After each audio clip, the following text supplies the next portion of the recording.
record button. And so, good morning once again to all of you. And Ryan, nice to see you as well. And Patricia, nice to see you.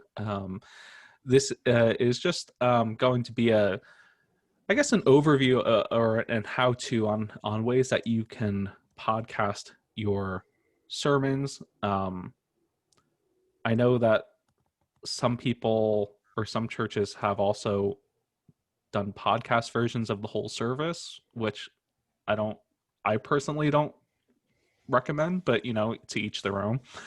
And as I said before, in the chat feature on Zoom, you'll find a Google Drive link to a folder that has 3 different documents, which essentially covers what we'll also be talking about today, if you would like to take a look at those. So I know some people, why would you want to podcast your sermons? And I think there's a lot of different reasons as to why you would want to do an audio podcast version of it. I know as well some also use platforms like SoundCloud to share messages also. The method, and if you find that that's working for you, that's always an option. But what I found using some good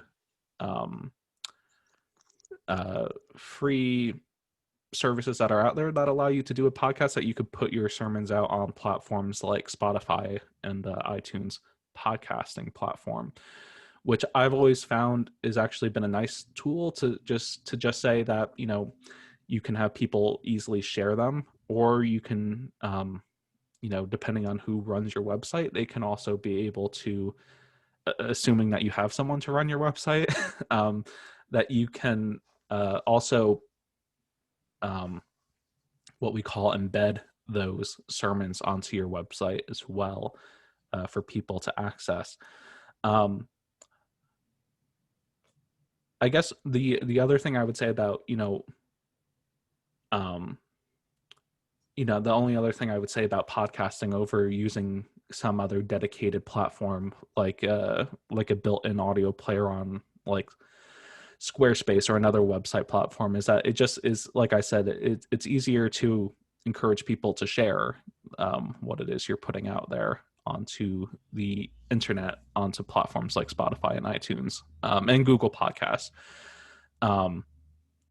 And I've always been interested in hearing on the occasion that someone reaches out and says that they listen from someplace I had no idea people are listening to. So it's always sort of one of those cool things. But we do have our mobile phones, our mobile devices, and to be able to be on major podcasting platforms seems to be a good tool, especially if it's free. I'm not going to turn down something if it's free. So I'm going to show you first. We're going to first look at the platforms for which you can podcast or upload podcast versions of your sermons. So we'll take a look at those first. I'm going to show you 2 different platforms, and then I'm going to show you, if you would like to have a cleaned up version of an audio file to upload, we'll also take a look at that, which is what you would upload then to these services. So I'm going to share my screen, and you should see a page that says register. Okay, just want to make sure I'm sharing the right screen. So this is the first platform that we're going to take a look at, and it's called Whooshkaa. It's an Australian-based tech company that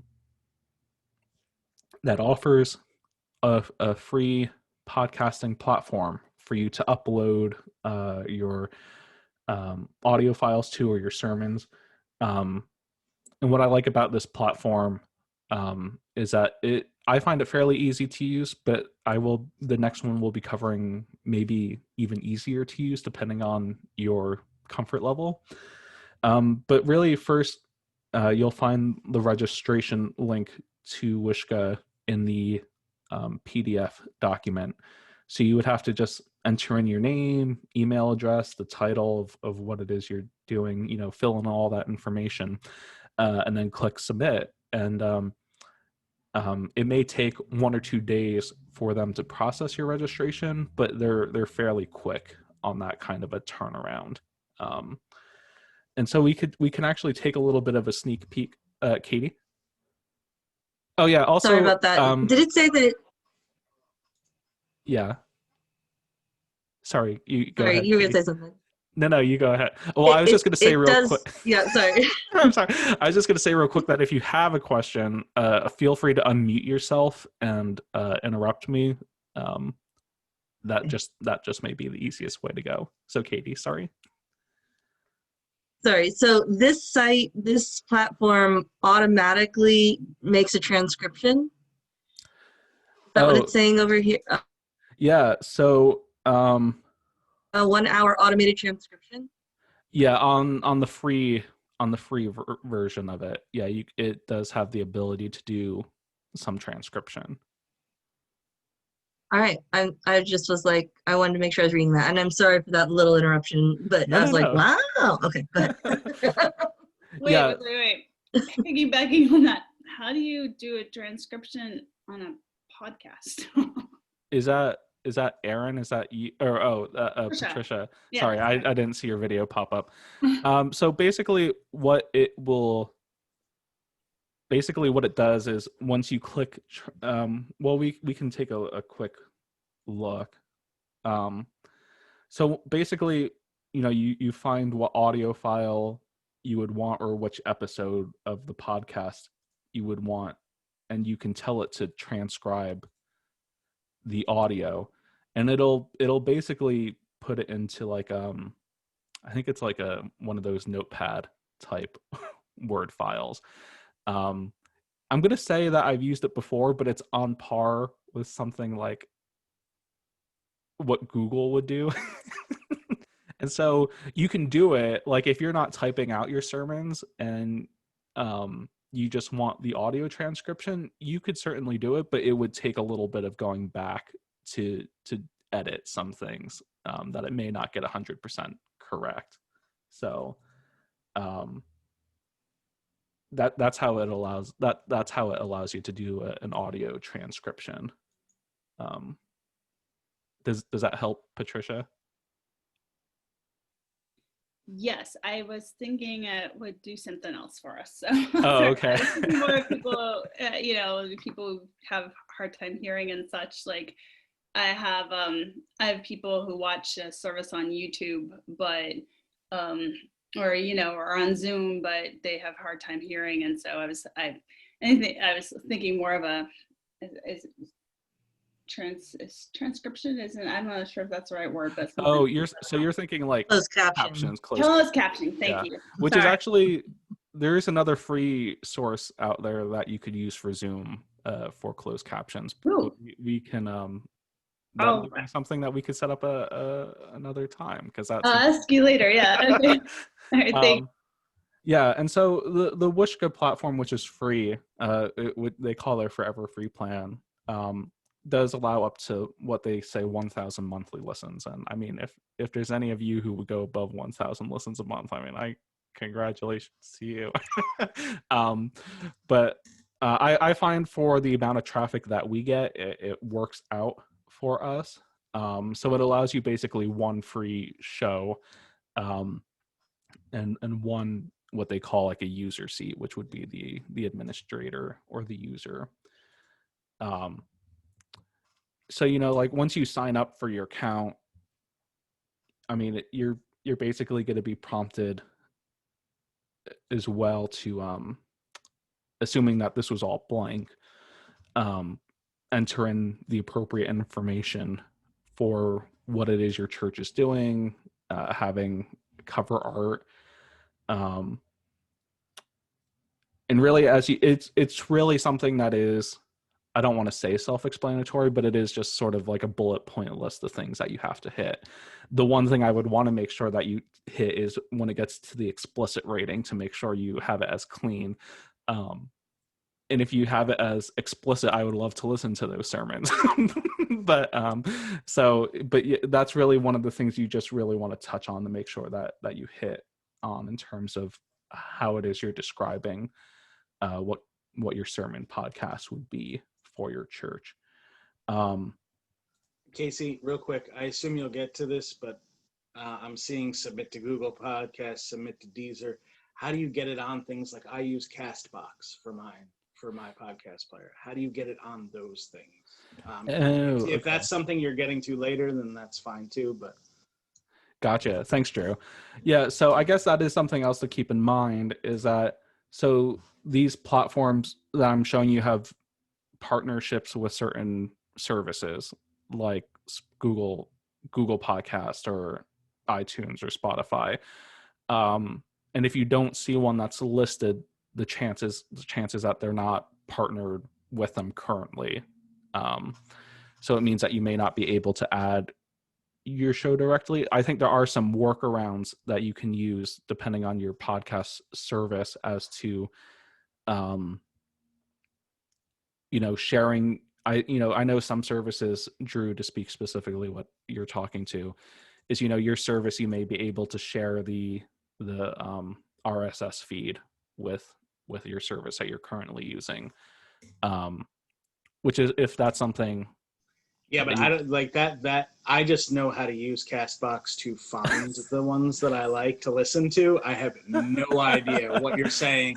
Like, I remember what an RSS feed was from when that was the original, Twitter, sign up, news things. Yeah. But I'm lost anything in the last 10 years. So. Okay.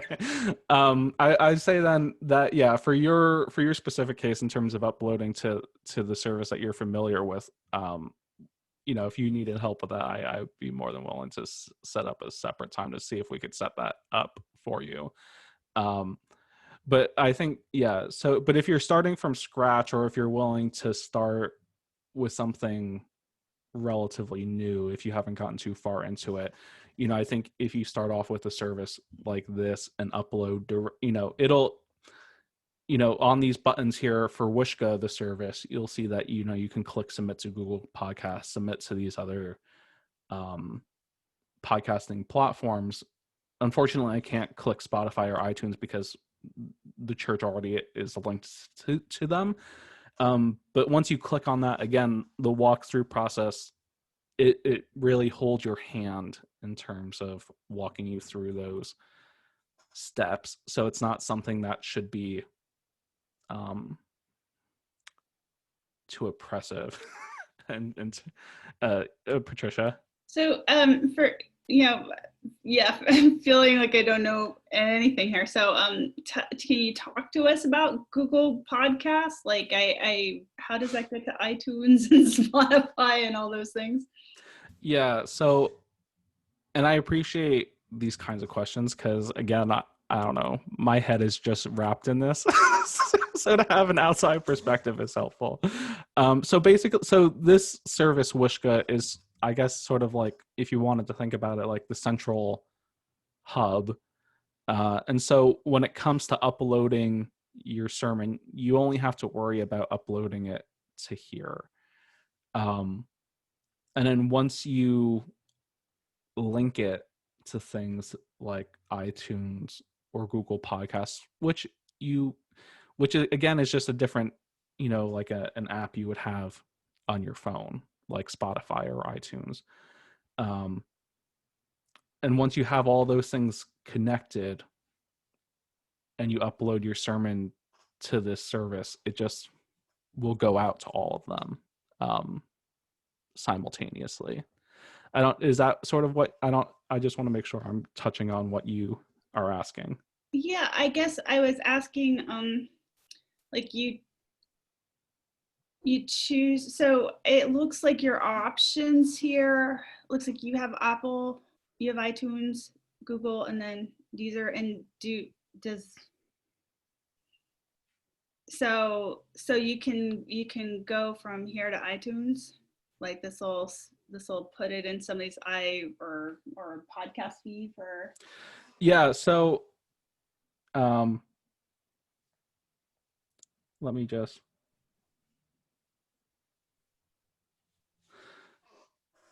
So, like when I upload it to Whooshkaa and I've paired it with Spotify, for example, or iTunes, it'll come up then. Oh, the background, but it'll come up on my phone when I open the Spotify app with all the latest sermons that I've uploaded.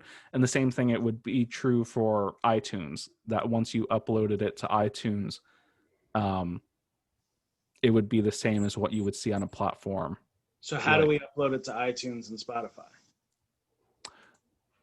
So once you connect it to this service, Whooshkaa, once you upload the sermon to here, it automatically is pushed out to iTunes and Spotify. So what I'm saying is you don't have to. So it makes that public. So I'm yeah, looking yeah, at yeah. this and I see Whooshkaa in the public show page URL, and then it creates an RSS feed. That I get. But then all of a sudden, public podcast directories, it's making Apple and Spotify. Does it make those?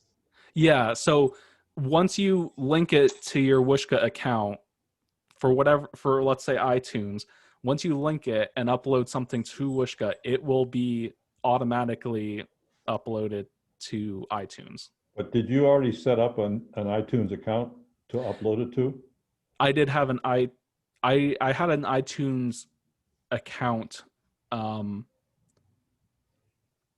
sometimes Apple will ask you to have an account to link it to. So you may have to create an iTunes account if it prompts you to. If it doesn't, then I wouldn't worry about it. But it's really just this. So I guess what I'm trying to say is it's really the initial setup of connecting iTunes or Spotify. And then really, once you've done that, you've really cleared the major part of it.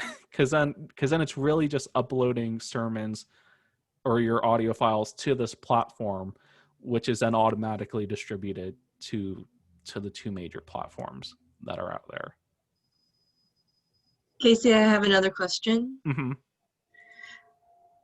So in this case, you would need to separate the audio. If for instance, I video my, sermon, but I'd have to separate the audio out before I come to this platform.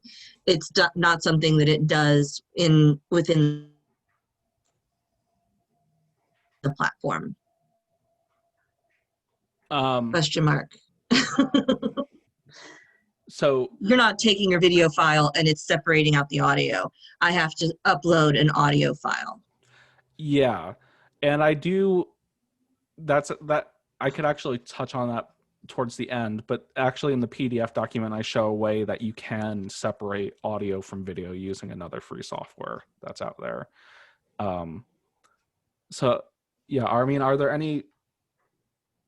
And so yeah, that's what I'm saying is that this is one platform you can look at. And I think the next one I show you may be a little easier. I don't know if that's, we each have different levels, but the other one I wanted to show that's also in the document is called Anchor, which again is another free podcasting platform like Whooshkaa.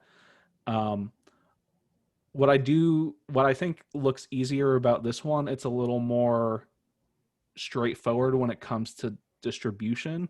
Like it asks you if you want to distribute to iTunes and Spotify, and it takes care of that. It looks like for you. I don't personally use this platform, but this was one that was also recommended to me to look at. So when you sign up for an account on Anchor, it basically brings you to this step-by-step list of, doing an episode, setting up your podcast, and then telling it to distribute to,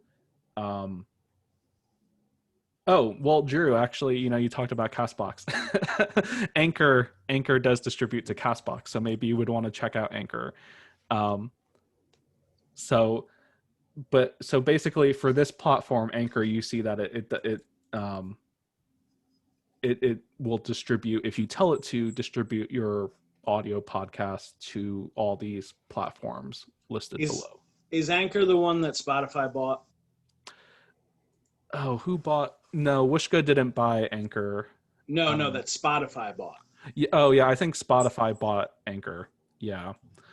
And so I know that there was concerns that it wouldn't support things like Apple iTunes and whatnot, but it seems like they're holding fast to allowing that kind of distribution. So this may be an easier platform. I think it's a little more straightforward and it has a little more of a streamlined interface compared to Whooshkaa. And so again, that these are two different platforms, and I think it may be just experimenting which one. Oh, hold on. Sorry, Patricia. I think you joined the chat after I posted it originally. So these are really just two different platforms that will be your publishers or distributors to the other sites.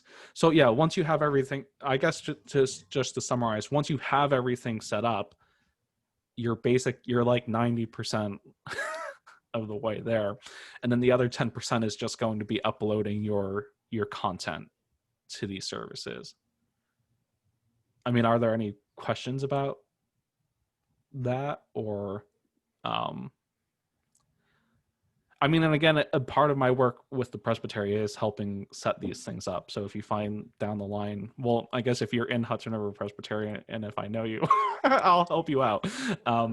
But otherwise, I mean, these are things I could help set up as well once if you decide to go that route. So just thought I would throw that out there.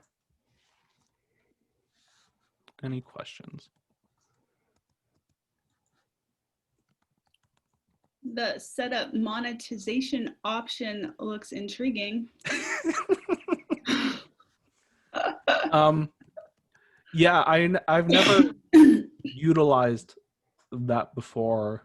I think a lot of the monetization of a podcast comes down to, and whether or not you'll be selected comes down to how many people you have listened to it. And then I believe it picks ads to play that would be relative to the category you selected. So again, that would be an interesting thing to see what happens, because I'm not sure what kind of Christian ads that they would play.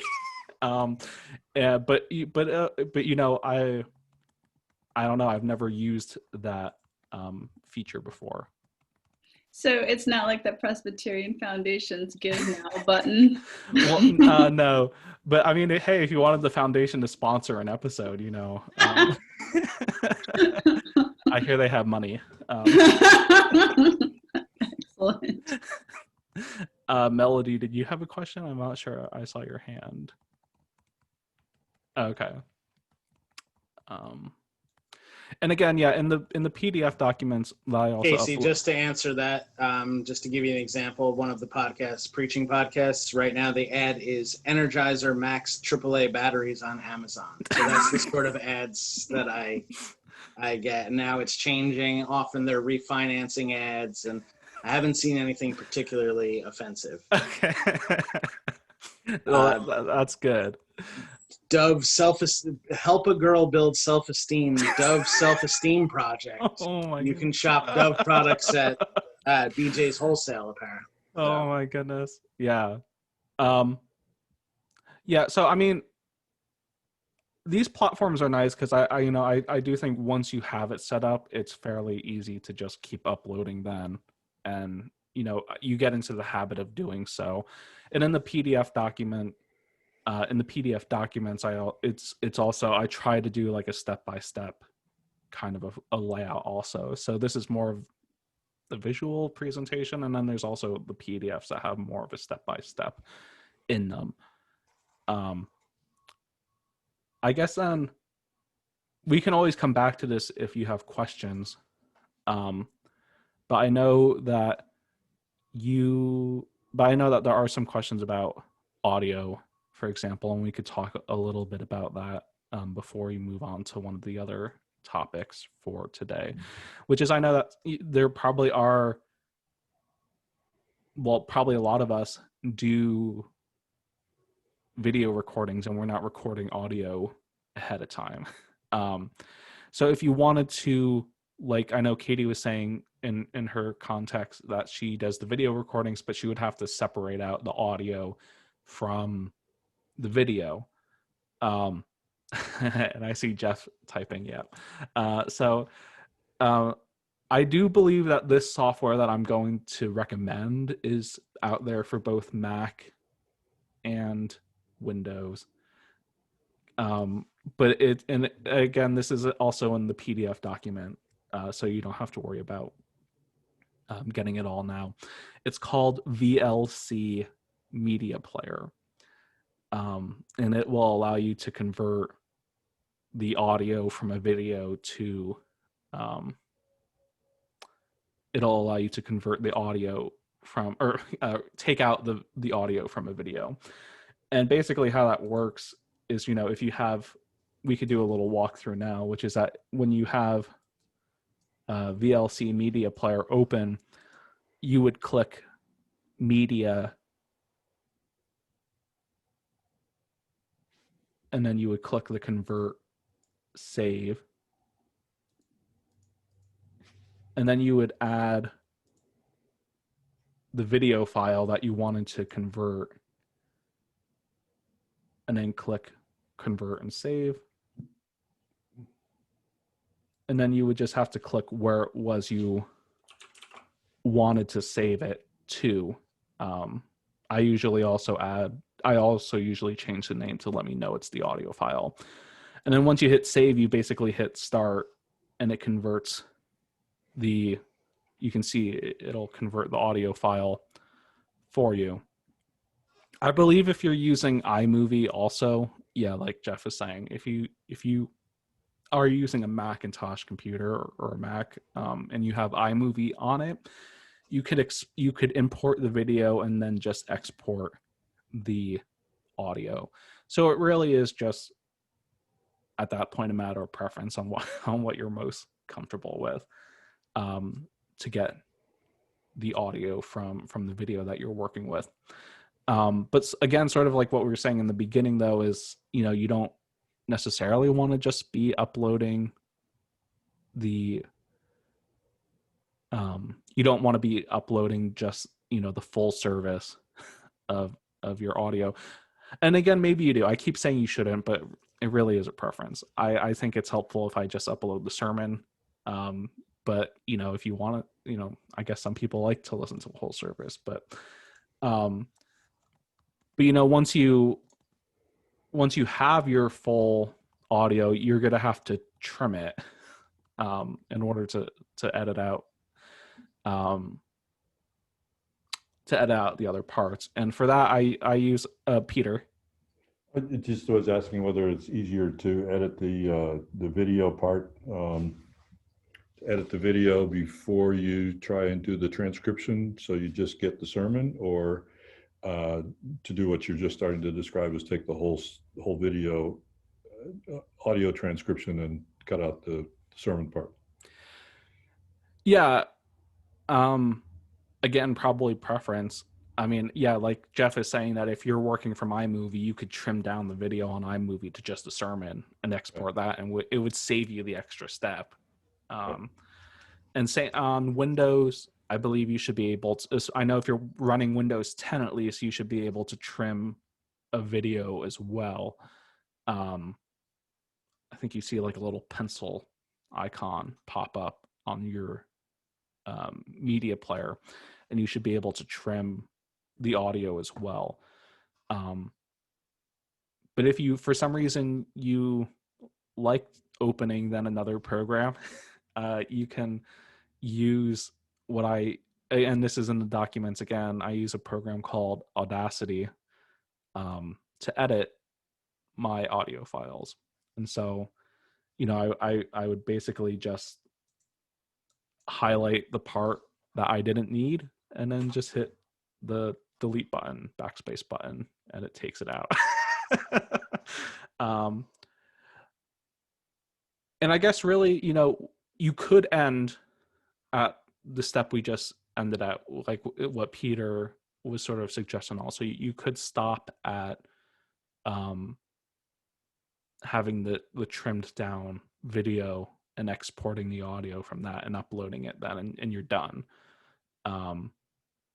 Typically though, I'll throw it into this program anyway, because you'll see in the Word document that I talk about using some equalization to sort of create a nicer sound. But again, that may not be a step you need depending on the quality of the sound that you're getting from the video. I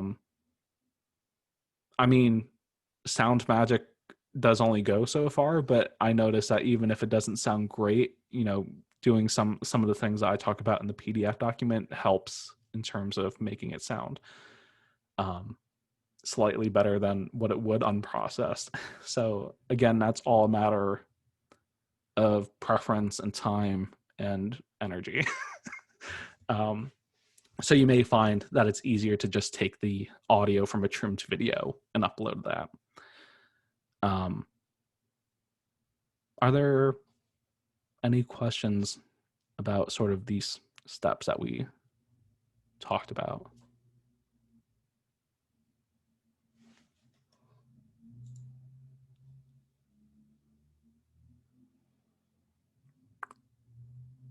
Okay. I think, Is this free? Are these Audacity? Oh yeah, Audacity. Yeah, Audacity is this looks free. really good. Yeah, Audacity is free. And again, if you're using a Mac, you could use GarageBand to record. I'm not using a Mac, so that's my biggest concern, is that some of this might be Mac centric. Yeah, well, that's why I tried to pick programs like the VLC or Audacity that I knew were available on both Mac and Windows. But like, I know some of the people had said in chat, there is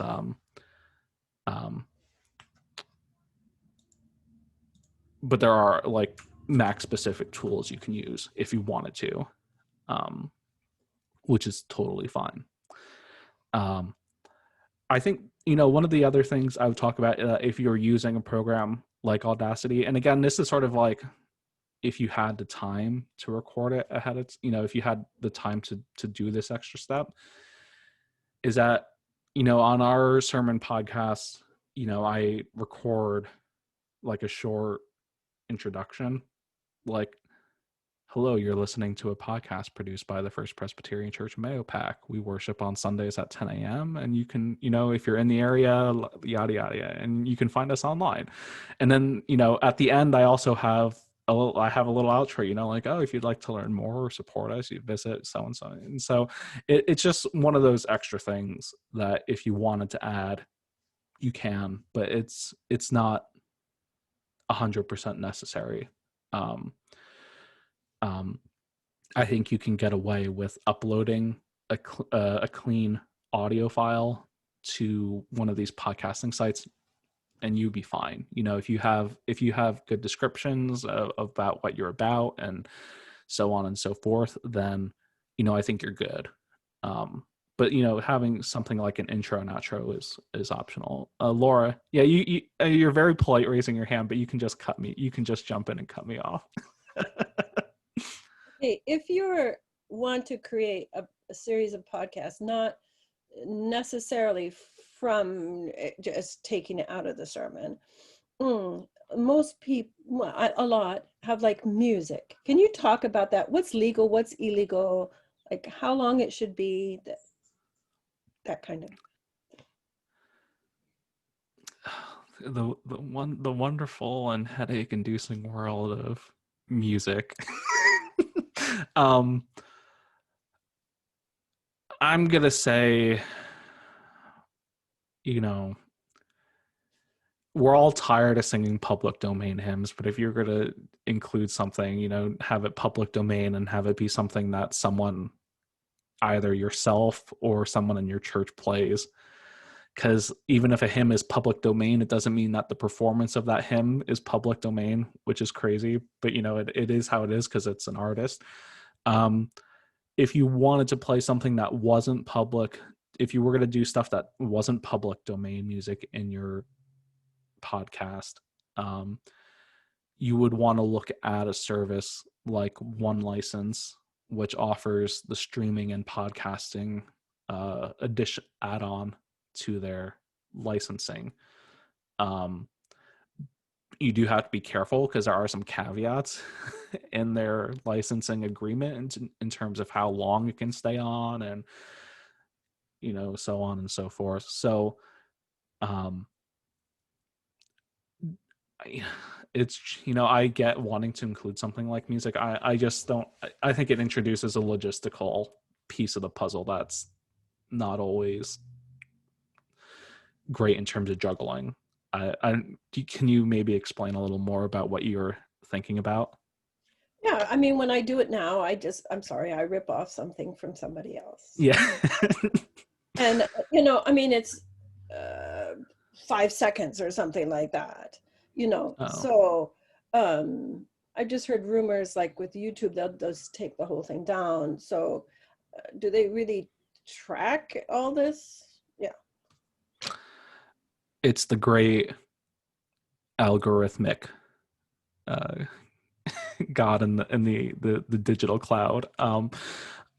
Yeah, I mean, so if we're talking about something like YouTube or some of these other podcasting platforms like Spotify and whatnot, they're going to be using algorithms to track what type of music it is that's being played. Even if you do a cover of something that's licensed music, it's able to tell that you don't have the rights for that music.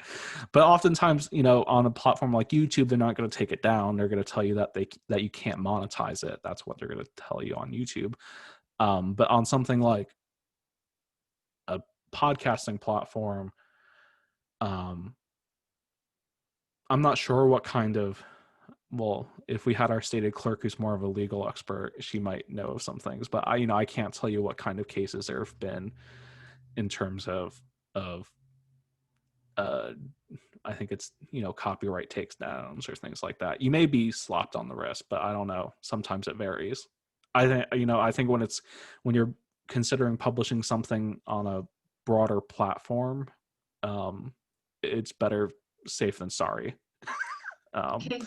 Casey, Yeah. I am not as certain about the over YouTube or whatever, but I do know that the fines for copyright violations are substantial. They're based on per page. And in my days before ministry, there was a church in Baton Rouge, Louisiana that was fined $50,000 for illegally copying music. So I would be really, really cautious. Yeah, no, and exactly. I mean, that's why I think it's, unless you're using a license like One License that allows you to play music, or to do covers of the music that One License covers, I would sort of just avoid it. Better safe than sorry. And I'm not saying anyone's out there after your congregation or you personally, but sometimes there are people out there who, because of the world we live in, there's people out there who do make it their jobs to scour through digital materials to see if you're following the rules. And yeah, and our musicians need to make a living too. Yeah, so, exactly. On that side, so yeah. Justice issue here. So okay, okay. Yeah. Okay. I mean, were there any other questions about like the platforms and stuff like that? Because I mean, I really do think once you have it,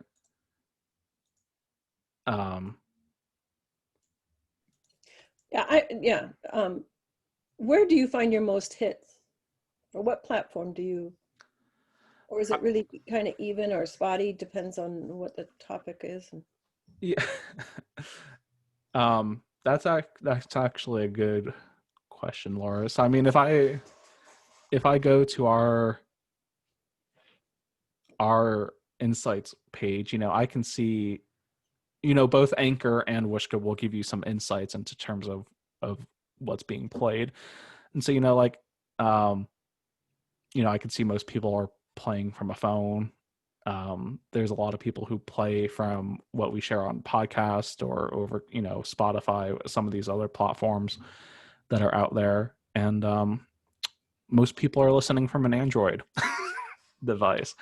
And, you could sort of gain a sense, it'll show you, like where like your top listens are from like any given period. But I find that people are listening from what we share on Facebook and what we share on the website, and Spotify would be the other big platform, just because that's what I tend to push. So can I be stupid again? there's no stupid questions. There's just questions. Yeah. Thank you for that. So then the church needs to create its own iTunes, like an iTunes and a Spotify account, right? To make that. Yeah, I mean, the church can create one. Spotify, you don't need a separate account. It's really just Apple being Apple. Okay. But whether you wanted to pair it with your iTunes account, or if you wanted to make, I mean, it doesn't really, it just needs some kind of Apple ID that's valid to run off of. And there's no like monies involved. So like, I wouldn't be concerned about like, I'm not concerned about my Apple account being linked to, the church publishing a podcast. But Drew, You are on Castbox. Oh, now I'm getting a phone call. yeah. So I think that's the other thing also that I would just want to touch on is that, so, like when I publish to Whooshkaa and I specifically select iTunes or Spotify, like I know it's going to go there, but because everything on the web seems to be so interconnected, like, yeah, it ends up on other services, other podcast services, like the one Drew uses, or, I found the audio podcast versions of our sermons on like iHeartRadio, like podcasting. So, like it doesn't, so like these are just really to know that you're hitting the two main ones. And then, it is also on some of the other platforms out there as well, but you don't have to worry about managing them.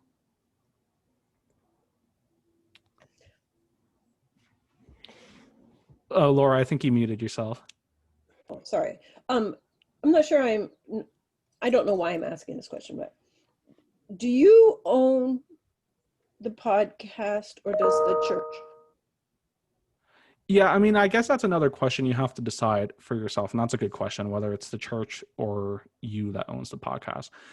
I know that I've worked with people in our presbytery who started sermon podcasts, but they've decided to put it in their own name. So, like they're not doing it like it's available for the church, but they're going to say like, it's Laura Cross's podcast sermon.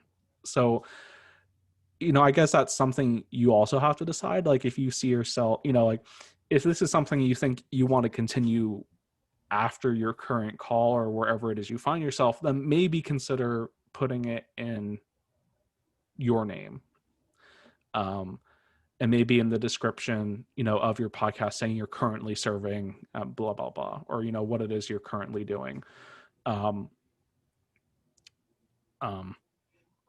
So, I mean, that's something to consider. I don't think, again, I don't think there's a right or wrong answer to that. I think it's really what you, I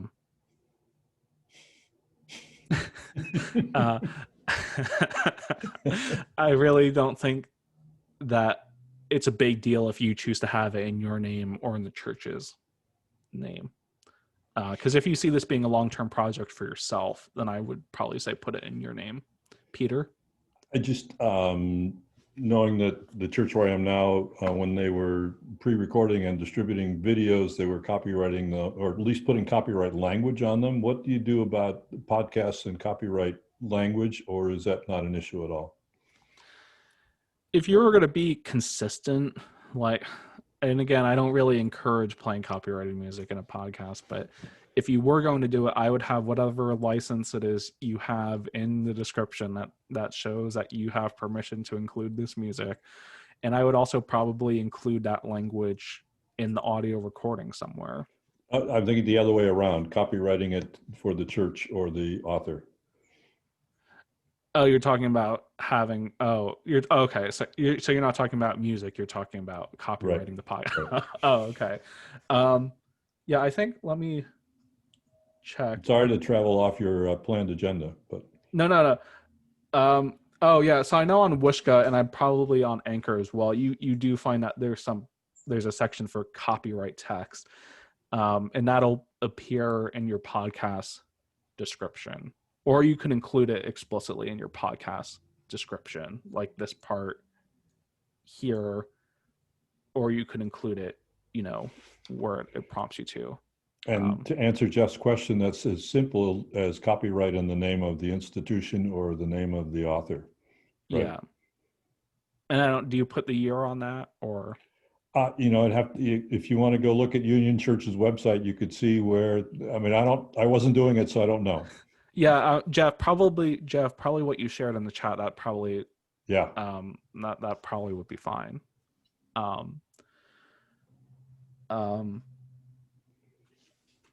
yield to those younger than me who know this stuff better than I, so thank you. Well, I just want to check to see that I didn't miss anything. Yeah, so Patricia asked the question about doing a podcast that isn't a sermon. And yeah, we're talking about just doing a sermon podcast, but you could really make this whatever you want, so whether it's a sermon podcast or anything really, like, I know, like,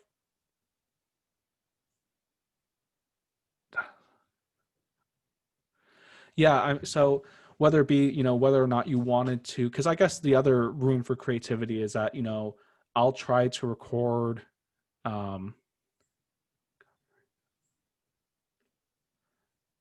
think you can just say it. Sorry, I think you can say it, Katie. Though I'm not a legal expert, so if you had a question about that, Susan would probably be a good person to ask. But whether or not you wanted to do like a sermon podcast that was like a preview or something that was more interactive, even, I've gotten into the habit of, pre-recording the sermon podcast before Sunday, because I know that my mic here sounds better than the mic that I have at church. So, and you can, you might have more room to play with some of that creativity of, maybe trying to introduce moments of feeling like you establish more of a connection with someone over a podcast just by your speaking style, or leaving room for questions, or, I know a podcast may not be the most interactive platform, but I think there's ways to make it feel a little more, I don't know if intimate's the right word, but to make it feel a little more personable than recording what you just do on Sunday morning, which is fine because some people like that, but I think there's room for you to do that.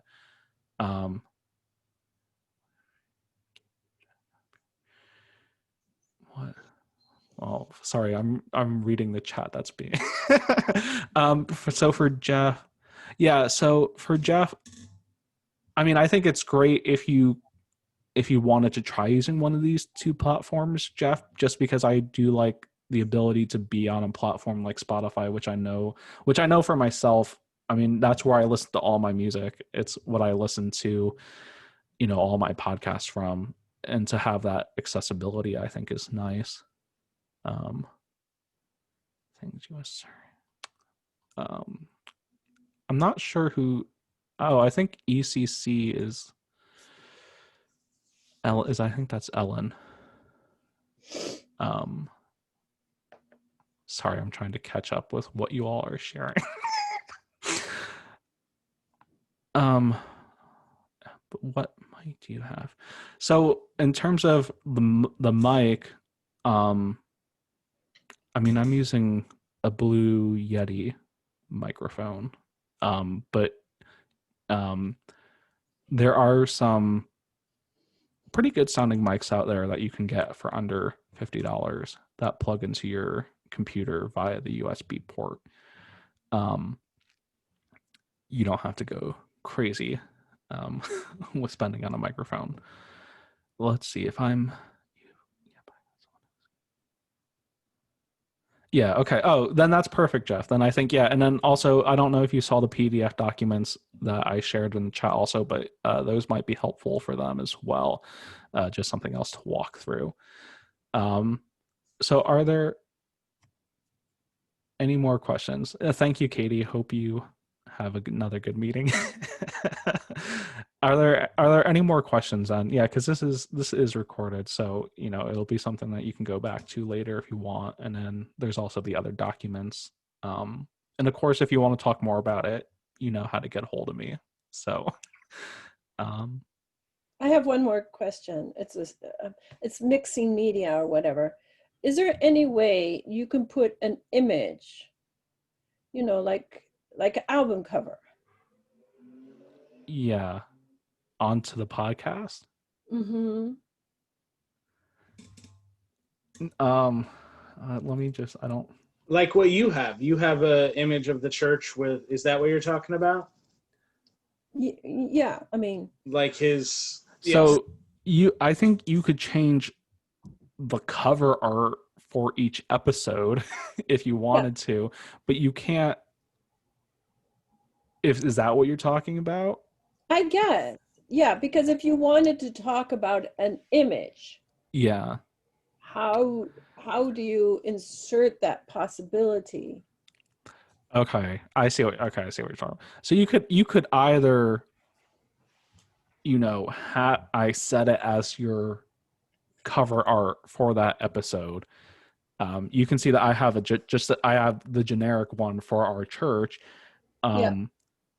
But I guess if you wanted to, you could change that out to a specific image, or in the podcast audio, say, oh, I'm looking at Rembrandt's. I don't know. Oh, I said Rembrandt. Don't know a Rembrandt painting though off the top of my head. But say what it is, and you can look it up. Yeah, or say what piece of artwork you're looking at, so people could find it. Yeah, because then they can pause and go look at it. And yeah, so that would be probably the preferred way of doing it. Is just giving people an audio clue of, hey, go, and you may want to include a short audio description of what the painting, like what feature you actually want to highlight on. Like I know I talked about in a sermon about this mosaic of Paul as he was going to Troas, and I don't lay out the whole picture, but I sort of define some of the features of it that I really wanted people to hone in on. So that may be a couple of ways of incorporating artwork into that.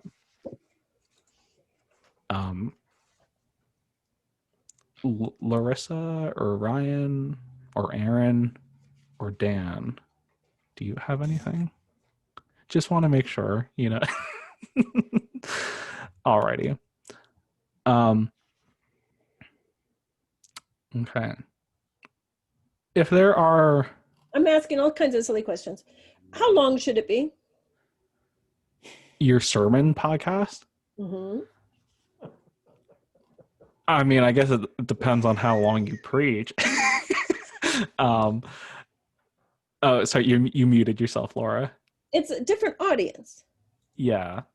If you're really reaching out to a different audience than somebody who's used to sitting and listening to you for 45 minutes, I don't think, not that I preach 45. Oh, I was gonna say, Laura's like, man, I've never preached more than like 20 minutes in my life. So yeah, I mean, and that's also sort of the thing also, I guess, because like you could record something separately outside of Sunday morning and be a little more conversational in your style. And that may feel better for people who are listening on a podcast compared to what you would present on Sunday morning or what you would preach on Sunday morning. But, some people like being able to share what they heard on Sunday morning with someone who they may know, who I don't know, they feel that they need to hear it. But I think it depends on what kind of style you want to go for, and whether you want to upload something that's from Sunday morning or whether you want to record something separate and upload that. I mean, if you're doing something weekly, I mean, I'd say, 15, 30 minutes. I mean, depending on what it is you're going for. I mean, if you're not engaging, if you're just doing a sermon, I'd say no more than 15, 20 minutes. But if you were going to be, if you listen to some podcasts, I listen to ones that are probably close to an hour, but it's because, they're engaging. So it all really depends, but I'd say no more than like what your standard sermon length is. And for each person, that's different. Plus, the awesome thing about podcast is depending on your listener's ability, they can speed up or slow down on Yeah. most platforms. So a lot of the podcasts I listen to are an hour, but I have them on 1.5 speed, so they take 45 minutes. Yeah. So, alrighty. Peter? And it just depends where people are listening, whether, how long is your car ride, or how long is your workout or your run, and what's going to fill that for you. Yeah.